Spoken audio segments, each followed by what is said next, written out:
मणिपुर 2 साल से भी अधिक समय से अशांत है। मई 2023 में राज्य में कुकी और मैतेई के बीच हिंसा भड़कने के बाद लोग एक दूसरे के इलाके में जाते तक नहीं है। तनावपूर्ण स्थिति होने की वजह से हालात ऐसे हो गए हैं कि राज्य जातीय आधार पर बुरी तरीके से अब बंट चुका है। दरअसल मणिपुर के चूरचंदपुर जिले में कुकी उग्रवादियों ने मैतेई समुदाय के एक युवक का अपहरण कर लिया और गोली मारकर उसकी हत्या कर दी। इससे अशांत मणिपुर में तनाव और भी ज्यादा बढ़ चुका है। हत्या के विरोध में मैतेई समुदाय भी शांत नहीं रहा। मैतेई समुदाय के लोगों ने गुरुवार को काकचिंग जिले में प्रदर्शन किया। उन्होंने सड़कों पर टायर जलाए, वाहनों को रोका और धरना किया, जिसकी वजह से लंबे समय तक रोड भी बंद रहा। इम्फाल पूर्वी जिले के कुछ हिस्सों में भी विरोध प्रदर्शन जारी रहा।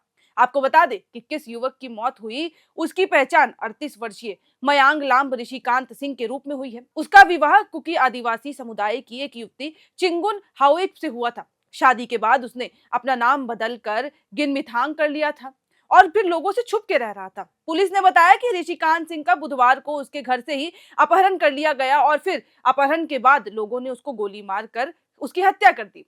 और इस हत्याकांड के पीछे उन्हें यूनाइटेड कुकी नेशनल आर्मी का हाथ होने का संदेह है। मणिपुर के राज्यपाल अजय कुमार भल्ला ने ऋषिकांत की हत्या पर गहरा शोक व्यक्त किया है और शोक संतप्त परिवार के प्रति गहरी संवेदना भी जताई है। मामले की गंभीरता को देखते हुए उन्होंने कहा कि मामला एनआईए को सौंप देना चाहिए। जैसे हालात हैं वो बेहद ही संवेदनशील हैं। राज्यपाल ने कहा कि दोषियों को पकड़ने के लिए बुधवार रात से ही गहन तलाशी अभियान शुरू कर दिया गया है ताकि उन्हें जल्द से जल्द पकड़ लिया जाए और मणिपुर में हिंसा जो बढ़ रही है वो ज्यादा ना बढ़े। राज्य और केंद्र सरकार की समन्वित अभियान चला रही है और युद्ध स्तर पर कार्रवाई की जा रही है। इसके लिए कानून के अनुसार सभी आवश्यक उपाय जो है वो किए जा रहे हैं। स्थानीय लोगों ने बताया कि ऋषिकांत अपनी पत्नी के साथ 19 जनवरी को नेपाल से चूरचंदपुर लौटा था। कुछ स्थानीय समूहों ने उसे अपनी पत्नी के साथ रहने की अनुमति भी दे दी थी, जिसकी वजह से वो साथ रह रहे थे।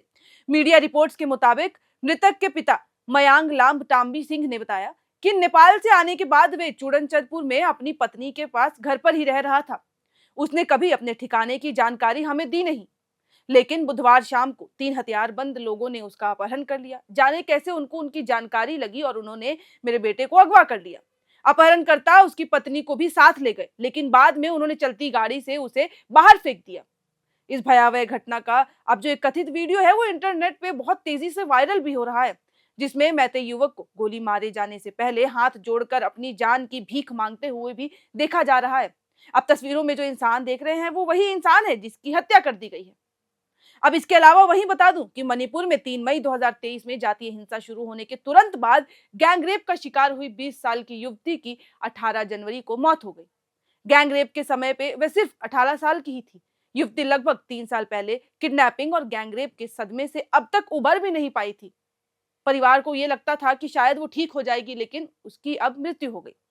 पीड़ित ने 21 जुलाई 2023 को एफआईआर दर्ज कराई थी। इसमें उसने आरोप लगाया था कि 15 मई 2023 को काले रंग की टी शर्ट पहने 4 हथियारबंद लोग उसे सफेद बोलेरो में किडनैप कर पहाड़ी इलाके में ले गए। ड्राइवर को छोड़कर उनमें से 3 ने बारी बारी आके उसके साथ रेप किया। दरअसल मणिपुर में मई 2023 में मैतेई और कुकी को दो समुदाय के बीच जातीय हिंसा शुरू हो चुकी थी। कुकी और मैतेई समुदाय के लोग एक दूसरे के इलाके में भी अब जाने से कतराते हैं। हालात ऐसे हैं कि दोनों अपने अपने साइड ही रहते हैं, जिससे राज्य जातीय आधार पर अब बुरी तरीके से विभाजित हो गया है। अब आपको याद ही होगा कि मणिपुर में किस तरह से हिंसा फैल गई थी, जहां हिंसा में 260 से ज्यादा लोग मर गए थे और हजारों लोग बेघर हो गए। ये 2025 के शुरुआती महीनों तक जारी रहा। हिंसा के दौरान कई इलाकों में आगजनी, लूट और हत्याओं की घटनाएं भी सामने आई। हजारों लोग विस्थापित हुए और राहत शिविरों में रहने को मजबूर हो गए। यहां तक कि मणिपुर के तत्कालीन मुख्यमंत्री एन बीरेन सिंह ने 9 फरवरी 2025 को इस्तीफा तक दे दिया। 2 साल से ज्यादा समय तक जारी हिंसा न रोक पाने के कारण उन पर लगातार राजनीतिक दबाव बन रहा था कि आखिरकार उनके राज्य में जो कुछ भी चल रहा है वो उसे रोकने में इतने असमर्थ क्यों है। बीरेन सिंह के इस्तीफे के बाद 13 फरवरी को मणिपुर में राष्ट्रपति शासन भी लागू हो गया। इसे फरवरी 2026 तक और बढ़ा दिया गया और अब हालात ऐसे हैं कि फिर से मणिपुर में वही हिंसा भड़क उठी है जो 2023 में शुरू हुई थी, जिसमें इतने लोगों ने अपनी जान गंवा दी थी। मणिपुर एक शहर है, लेकिन ऐसा लगता है कि जैसे उसमें सिविल वॉर चल रही हो इन दो जातियों के बीच, कुकी और मैतेई। बीच में एक बॉर्डर टाइप हो गया है जहां एक साइड मैतेई रहता है और एक साइड कुकी। लेकिन हालात ऐसे हैं कि मणिपुर के होने के बावजूद ये दोनों समुदाय के लोग एक दूसरे के इलाके में जाते तक नहीं है। और अगर गलती से कोई चला गया तो फिर वो वापस आएगा कि नहीं, ये भी संदेह की बात बन जाती है। तो खैर, अब जो फिर से भड़क रही है हिंसा मणिपुर में, ये देखने वाली बात ये होगी कि किस तरीके से अब सरकार इसको रोकती है, किस तरीके से इसको 2023 हिंसा में तब्दील होने से रोक पाती है, ये देखना एक बड़ी बात होगी। फिलहाल अगर इस मणिपुर हादसे में और भी कुछ होता है तो हम आपके साथ साझा करते रहेंगे। ऐसी ही और तमाम वीडियो के लिए देखते रहें एयर नाउ।